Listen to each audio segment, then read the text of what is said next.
ประสบการณ์ใหม่จากบริษัทเองจ้างมาวันนี้ลองเมื่อนี้สิไปลุยเอง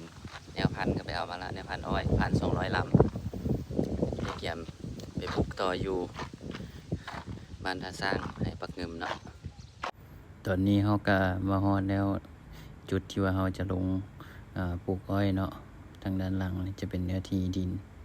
ที่เขาจะลงตอนนี้เดี๋ยวจะพาย่างเข้าไปเบิ่งด้าน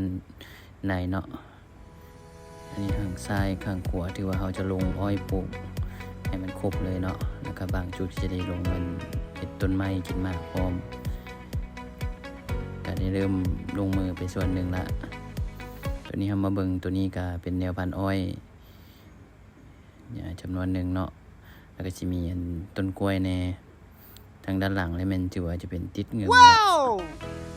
ตอนนี้เราก็มาเบิ่งเนาะอ้อยที่เราได้เริ่มย้ายไปแล้วใช้มี3 ร่องแล้วก็จะได้เส้นเพิ่มเติมอีกต่อมาเราก็จะมาเริ่มคนแนวพันธุ์อ้อยไปย้ายใส่แต่ละจุดใส่จุดที่ว่าเราจะเอาอ้อยไปวางเนาะใส่ตามร่องต่อมาแล้วเราก็มาเริ่มแกะเอาแนวพันธุ์เนาะเชือกเอาแนวพันธุ์แล้วก็เป็นจุดที่ว่าเราจะย้ายแนวพันธุ์ลงใส่แต่ละร่องที่เราเด็กดุดเนาะมาขุดไว้ หลังจากที่ว่าเราย้ายแนวพันธุ์ใส่ครบแล้ว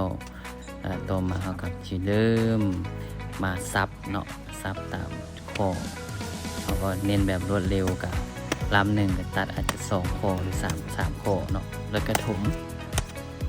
ตอนนี้มันถือว่าสำเร็จภารกิจไปส่วนหนึ่งแล้วเนาะนี่แหละจุดที่มันคักนะวิวอย่างมันสิดีแบบนี้ทั้งงามทั้งเหมาะที่จะมาพักผ่อนที่สุด